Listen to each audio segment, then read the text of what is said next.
Psych2Go is a digital media organization that raises mental health awareness by presenting psychological topics in a digestible and relatable manner.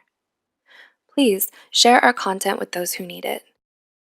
You know that feeling when your stomach drops, when you ride a roller coaster that's just about to fall over the edge?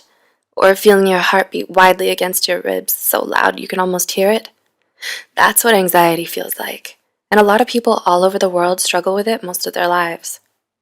According to a recent survey by the National Institute of Mental Health, it's the most common mental illness, with over 40 billion adults in the US alone being diagnosed every year.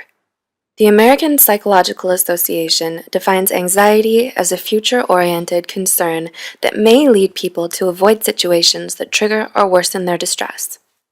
Often called the common cold of psychology, along with depression, it's one of the most prevalent and widespread mental health concerns today. Anxiety is an uncomfortable feeling, to say the least, but we mustn't let it rent space in our minds.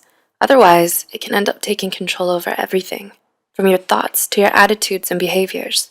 An important first step in overcoming anxiety is acknowledging it and understanding where it's coming from. So if you've been having a hard time figuring it out yourself, here are 6 of the most common causes of anxiety. 1. Overthinking, also called rumination in psychological terms. This is when you make a big deal out of everything to the point where every experience and interaction you have starts to seem negative. Reading too much into everything, from the slightest change in someone's voice to the subtles of facial expressions. It can be enough to drive anyone mad. Sweating the small stuff and never letting anything go can keep you up at night, obsessively thinking about that small mistake you made years ago. Overthinking can make you worry about the most unimportant details and twist everything in your mind into something much, much worse than it actually is. 2.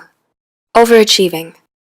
While the high of excelling at something can be a wonderful feeling, in the end, it's not worth all the anxiety you end up giving yourself in the long run. Overworking yourself and feeling stressed out all the time leads you to becoming more susceptible to anxiety and depression. When you strive for unrealistically high goals, you're only setting yourself up for failure and disappointment. You may feel compelled to busy yourself with work or school all the time and feel guilty about relaxing and having fun. You never feel contented with yourself or what you've achieved because there's always some other mountain you think you need to climb. 3. Low self-esteem. In today's day and age, when popularity comes at the price of your privacy, the internet makes it easy for you to feel like you always need to impress everyone. Some people think that their social media presence defines who they are, so the pressure to be accepted and well-liked by others has reached an all-time high. This is probably why having a negative self-image has become one of the most common causes of anxiety everywhere. Insecurity is something that all of us struggle with, but failing to overcome it can cost you a great deal of happiness, energy, and peace of mind. Self-doubt can make the prospect of being judged and criticized by those around you absolutely horrifying. However, caring too much about what other people think and letting this fear rule your life is not healthy. 4. Pessimistic thinking. Similar to overthinking, pessimistic thinking is another kind of mind trap most people with anxiety find themselves falling into, a lot of the time. This means you're always worrying about the worst things that could happen in any given situation. Having a negative mindset about yourself, your circumstances, or those around you makes it difficult for you to feel calm, because you're forever finding something new to worry about. You can't turn even the smallest inconvenience into a downward spiral of anxiety and depression. It's hard to escape. 5. Traumatic events. Any negative experience you may have had in the past plays an important role in shaping your fears and anxieties, even if you don't know it. Our sense of self-preservation is so strong that oftentimes our minds will do everything they can to keep us happy and safe. This can mean avoiding anything that may have previously given us distress or anxiety. In fact, this is one of the most common reasons why we develop phobias.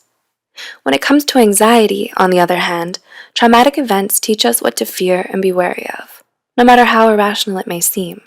So, if you find yourself feeling anxious for seemingly no reason at all, it might be because you have some deep-seated trauma or lingering issues you still need to resolve. And 6. New experiences. Finally, trying new things and stepping out of your comfort zone is another one of the leading causes of anxiety. Certainly the most positive point on this list. The anxiety you feel here is actually a good sign that you're being brave and making a conscious effort to grow as a person. This kind of anxiety is more of a nervous excitement than a dreadful worry. Change can be scary, especially if it's sudden and stressful, but it's also one of the many constants in life. Learning to embrace change takes a lot of emotional maturity. Of course, the nervousness and worry that accompanies it is only normal. In fact, it can even drive you to do better and try harder if you let it inspire you and remind you of all the possibilities life has to offer. We hope you found this video helpful. Please like and subscribe and keep us alive. As always, thanks for watching.